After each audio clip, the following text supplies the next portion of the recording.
Now let us look at the polity questions of your prelims 2018. Question 23, this deals with Article 356 of Indian Constitution. When President's rule is imposed in a state, who will make laws with respect to that state? The President, when he will impose the President's rule, he will declare that the powers of the legislature of that state shall be exercisable by or under the authority of the Parliament. So statement B is the correct option.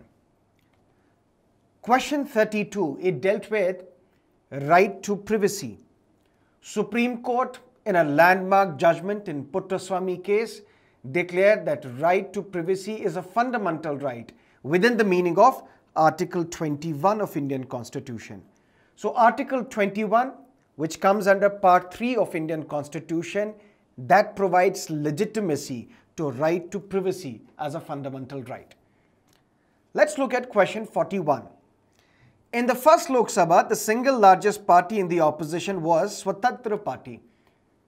Now, even if you have never read this, but you will realize that in India after independence, C. Rajagopalachari, he was not satisfied with the Congress party and he started a breakaway faction called Swatantra Party.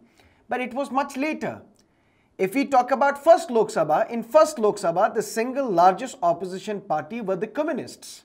So the first option is wrong. In the Lok Sabha, a leader of opposition was recognized for the first time in 1969. This is a correct option.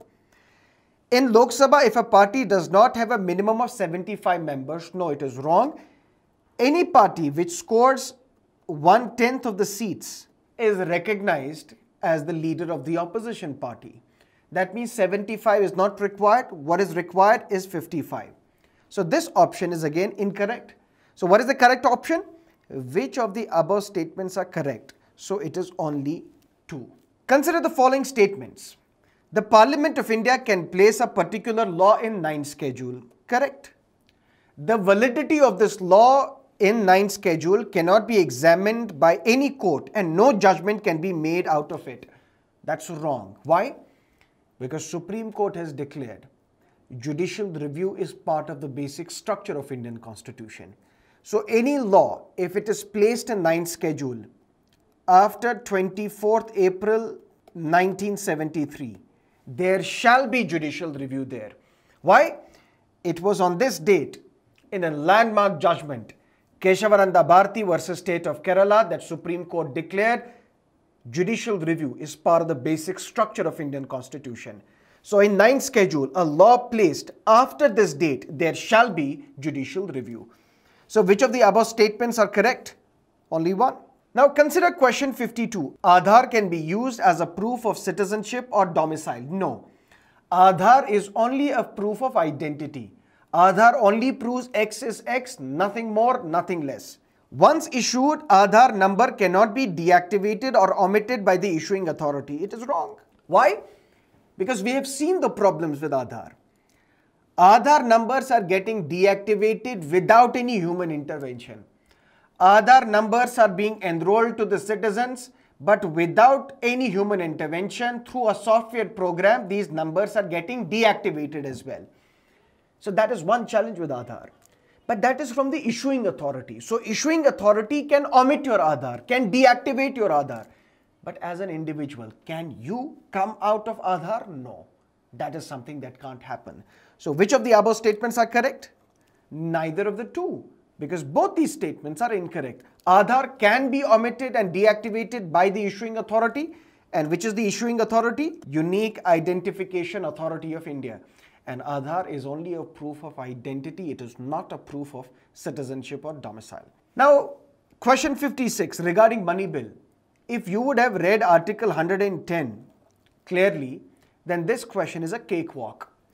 Option C, a bill which is concerned with the appropriation of monies out of contingency fund of India, it is not a money bill. It is not a money bill under Article 110. So option C is the right answer, because the question says, which of the following statements is not correct with respect to a money bill? Now, with reference to the election of the President of India, the value of the vote of each MLA varies from state to state. Yes, because it depends upon the population. And which population figures we take into account?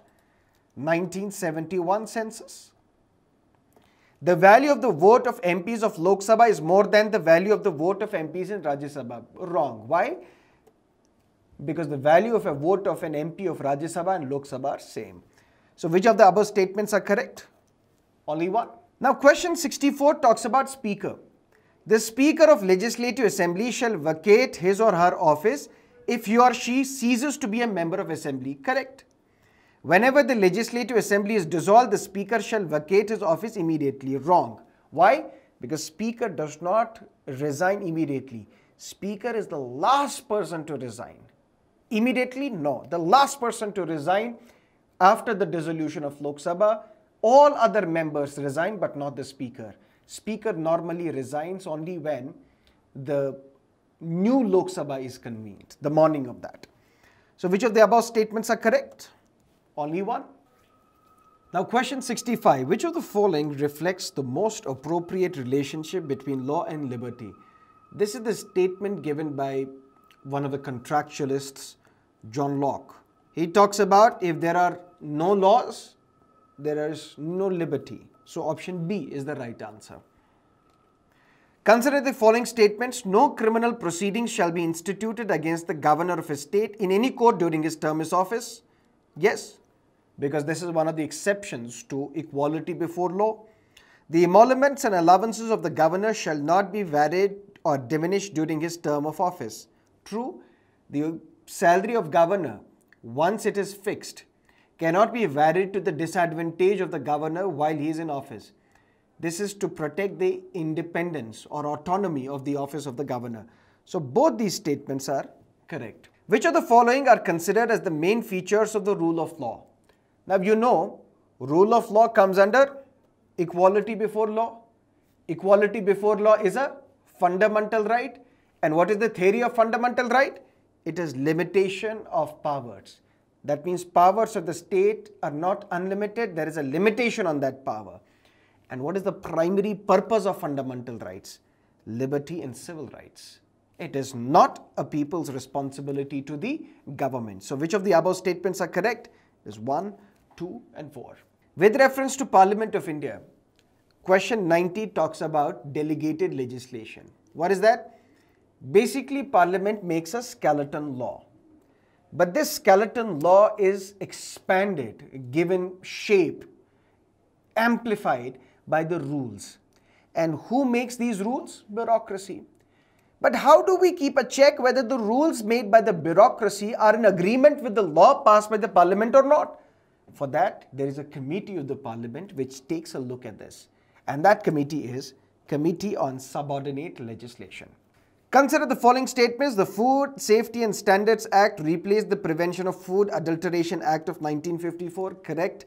The Food Safety and Standards Authority of India is under the charge of Director General of Health Services. No. Which of the above statements are correct? It's only one. So these were the questions that were asked in your Civil Services Examination prelims paper from the area of Indian polity.